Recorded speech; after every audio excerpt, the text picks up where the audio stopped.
if emotions are the scoreboard, what is the natural consequences of that? And I think the very first one that becomes obvious is that self-censorship becomes the norm. People stop telling the truth and they start managing emotions. And I can't tell you how often I say this. Now look, do we have a responsibility to manage other people's emotions? We have a responsibility, I think, to be kind. We have a responsibility to make sure that what we say is the truth. And we're going to get into those metrics at the end a little bit. But if you've been around for a while, you know that I believe in those two things. But the problem is we've gone too far. And if we are kind and we do tell the truth and a person still gets upset, or if they are kind and they do tell the truth to us and we still get upset, we blame them, or they get to blame us. And that's a problem, because then self-censorship becomes the norm. And there's no true intimacy when censorship enters the conversation. There just isn't.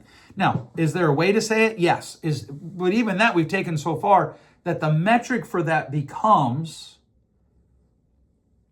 how the other person felt. I think another just natural consequence to this is the most reactive person gets to set the rules. And you see this in our society. We're addicted to anger. We're addicted to loud. We're addicted to the loudest voice wins. If you scream the loudest, you're right. And that's not right. That's not accurate. That's not helpful, because what it does is it creates emotions as a leverage. They become a leveraging tool. They're not information. I get to use them to have issues with you, whether you did anything wrong or not. Resentment will then end up replacing honesty.